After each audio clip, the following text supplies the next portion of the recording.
Falando das educações, então, já que a gente tá passando nessa parte aí, você vai mudar alguma coisa? Eu vi sobre as cotas, vão deixar de existir cotas se você vir presidente? A gente vai fazer uma transição para um modelo que forme pessoas capazes de disputar os espaços na universidade de maneira competitiva e sem fazer essa... É um remédio pós-facto. Hoje a cota você tem um ensino muito ruim e aí você tenta remediar desigualdades existentes. Assim, ó, então pega uma vaga aí na universidade. E aí o critério passa a ser critério racial, e o critério racial eu vejo quem defende, porque você tem uma convergência no sentido de parte das pessoas mais humildes vão ser pessoas negras ou pardas. Só que aí você inclui a cota para trans. Mas trans é necessariamente mais pobre, o trans teve uma escola pior por ser trans. Agora uma cota para quilombola. Qual o critério para ser quilombola? Não, agora uma cota para indígena. Você começa a estabelecer cotas para tudo. Vamos resolver o problema educacional de fato?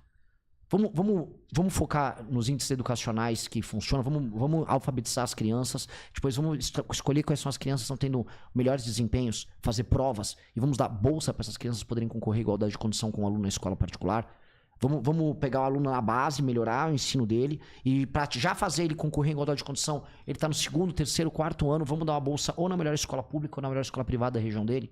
Em vez de ter um pay de meia que custa 12 bilhões de reais, é 12 bi, que é só um dinheiro para a pessoa e frequentar ali o ensino médio, vamos gastar alguns bilhões em programas de incentivo para as famílias e para os estudantes que tiverem um desempenho melhor, para que essas pessoas possam entrar em condições de igualdade e disputar um vestibular? Eu acho que essa é a melhor maneira. Você está indo na base do problema. O Brasil não tem condição de propor universidade para todos hoje?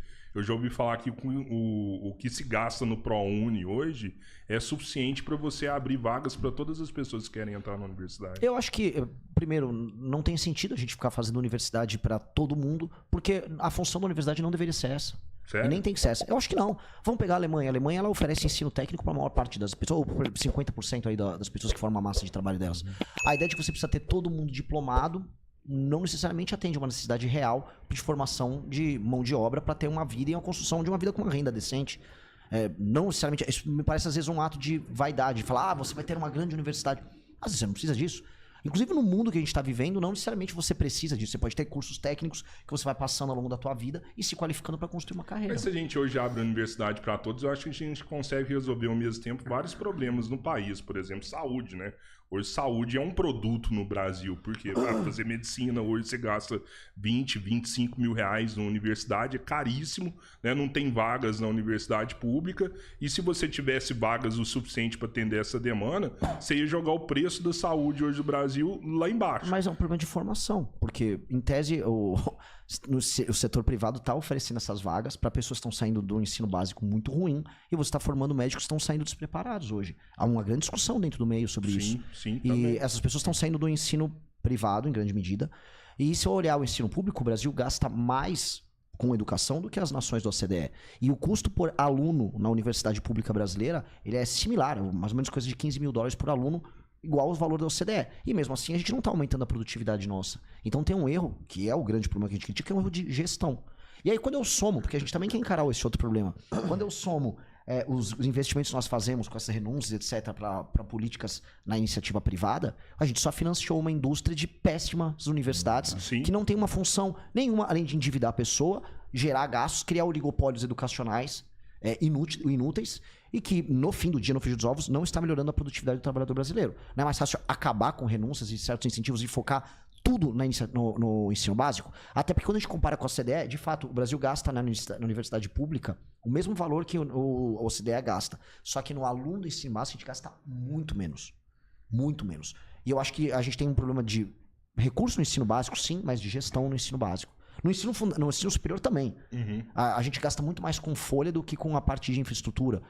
Nosso investimento em pesquisa e extensão é baixíssimo quando comparado com outras nações. Então tem um problema de gestão e custeio muito grande. Então, eu vou universalizar isso com o ensino superior. Vai custar muito e hoje já não está dando resultado. Então o grosso do problema é um problema de gestão e foco. Tem um problema de base também, porque antes de você... Vamos supor que não é a política que a gente defende, porque como o Renan bem colocou, o ensino técnico hoje... Bom, eu fiz o ensino técnico no colégio da Unicamp. E eu fiz processamento de dados. Todos os meus colegas estão ganhando mais do que 90% das pessoas que têm bacharelado. né? Porque tem muito mais demanda por programador, tem muito mais demanda por pessoas na área de TI do que na maior parte das universidades. Então as pessoas estariam ganhando mais fazendo um ensino técnico. Mas vamos partir da premissa de que a gente deve universalizar o ensino superior. Boa. Primeiro, a gente tem um problema de base muito anterior, porque 50% dos alunos saem do ensino médio com um nível de português no PISA insuficiente para exercer a própria cidadania. Ou seja, metade dos nossos alunos do ensino médio não tem capacidade de ler uma notícia de jornal e explicar o que leram. Né? E 74% não tem capacidade de matemática, né? Não sabem fazer conta com 3 algarismos. Então, assim, 74% dos nossos alunos, né, não sabem quanto é 300 menos 150. Então, pô, eu vou jogar esse cara na universidade? Esse cara não deveria nem passar da 4ª série. Sim. Né? Tem que ter um rigor maior de avaliação e existe a dificuldade dos professores, que é manter a ordem em sala de aula. Hoje, a principal reclamação dos professores que a gente tem da rede pública e até de algumas escolas da rede privada não consigo dar aula. Não interessa qual é a estrutura da escola, se é boa, se tem tablet para todo mundo, se tem boa merenda para todo mundo. Não interessa se a aula é boa, ele não consegue dar aula. Porque hoje você não pode punir um aluno porque você está falando, você está privando esse aluno de um direito. E o direito de todos os outros alunos que não estão fazendo bagunça em sala de aula? Né? Mas você acha que o problema é essa lei da palmada que foi criada ali, que você não pode punir mais aluno? Não, calma, a palmada é para pai, não é para professor. Mas ela se aplica para professor na sala de aula também. Não, mas professor... Ela tirou a autoridade do professor da sala de aula. Não, mas antes da lei da palmada, o professor não podia bater já. Sim, mas é porque eu não li a lei, eu já ouvi dizer que nessa lei tem critérios ali que você dificulta, tira a autoridade do professor na sala de aula. Mas não sei se só é complementar, isso. assim, o professor, você tem uma mistura de ECA com incapacidade de professor estabelecer sanção. Quando você está no primeiro ano de direito, você aprende assim, norma sem sanção não tem validade. Ou seja, não adianta eu dar, o professor é uma autoridade se eu não entregar o poder dele sancionar um determinado aluno. Ou seja, se o aluno está se comportando mal, o que o professor pode fazer? Ele pode dar medidas disciplinares, em última instância ele pode repetir de ano um aluno. Em vários estados no Brasil você tem progressão continuada, você não consegue... A progressão continuada foi um problema nisso. Problemaço. 2, o aluno dele tem direito à educação garantido pelo ECA. Então, se aquele aluno, o professor expulsa o aluno da sala de aula e ele não é realocado imediatamente, ele tem que ser realocado naquela sala de aula. Então, se o aluno é um aluno problema, o professor mal consegue tirar ele da classe. Então, o professor ele está sendo humilhado dentro da sala de aula. Por que existe um sucesso nas escolas cívico-militares? E eu vi alguns modelos delas. Porque elas basicamente restabelecem a autoridade. Mas tem 3 vezes mais investimento na escola cívico-militar. Depende do modelo. Eu vi algumas no Mato Grosso que não são a escola cívico-militar completamente militarizada em que os alunos vão uniformizados. Não tem mais investimento que a escola normal? Não. A cívico-militar tem. Tem mais investimento. O que eu estou falando é que existem modelos híbridos. Tem modelos com custos, tem modelos com custos que ainda são maiores do que a convencional, mas são menores do que você está falando. Não, se estiver dando certo tem que aplicar, mas por que não investe mais na pública normal que não tem o mesmo investimento? Mas o problema da pública normal é um problema de autoridade. Em grande medida. Não que não exista. O ponto é, não que não existam escolas que não são cívico-militares que não consigam estabelecer autoridade. Eu acho que você consegue estabelecer autoridade gastando muito menos do que uma escola cívico-militar. A questão é que você precisa estabelecer autoridade. E aí, se a gente conseguir estabelecer autoridade com um custo menor, chegamos a um ponto ótimo em que a gente melhora a educação como um todo. Agora, uma questão que não pode ser abandonada é estabelecer autoridade. Eu tive uma discussão na Globo News sobre paternidade, ausência de famílias biparentais, de figura paterna. E aí saiu no fim de semana a discussão. Boa parte das famílias de classe D e E não tem contato a criança não tem contato com o pai. A criança, nas famílias mais humildes, que são as crianças que frequentam as escolas públicas, essa criança ela vem de um ambiente de caos. Em geral, ausência paterna, pobreza, a mãe que fica fora tendo que trabalhar. E, em geral, ela mora num bairro muito pobre, em geral, numa favela ou num aglomerado urbano de baixa qualidade. As ruas estão sujas. A vida dessa criança não está ordenada. A escola tem que ser um local de ordenação, de ordenamento. A criança, você chega, você tem que estar arrumado, essa pessoa obedece, você tem que ter esse regramento, você tem que fazer sua lição de casa, você não pode falar. Quando você ordena seu ambiente, você se ordena também. Você tem que estar com o cabelo cortado certinho, você não pode berrar, você tem um horário para comer, você não pode entrar com o celular na sala de aula. A escola, porém, foi alvo de tanto de uma espécie de abandono por parte do poder público. A escola deixou de ser um lugar de educação e ordenamento, passou a ser um lugar apenas de depositar a criança. E aí você deposita a criança, deixa a criança passar de ano para bater os índices, para o próprio governo poder ostentar esses índices por aí. E teorias alternativas sobre gestão de crianças foram implementadas nas escolas. O que aconteceu? A escola, em vez de ser o único reduto em que a criança começa a se ordenar, ela virou mais um ambiente de caos. Mas eu acho que aí o Kim pode até falar melhor. Eu já ouvi falar que no Congresso existe uma bancada do GIS ali que atua fazendo lobby para sucatear a escola pública, né?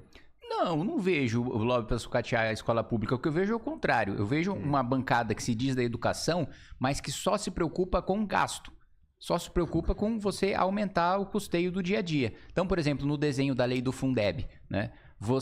Primeiro você vincula a maior parte do Fundeb para pagamento de folha. Por que eu estou obrigando o gestor a gastar a maior parte do recurso que ele recebe para a educação básica com folha? Se a escola precisa de estrutura, né? Se a escola está caindo aos pedaços, né? Ele precisa tratar daquele problema. E outro ponto, o incentivo meramente financeiro não traz melhoria, porque se trouxesse melhoria, os estados que mais recebem repasses da União são aqueles que têm os piores indicadores.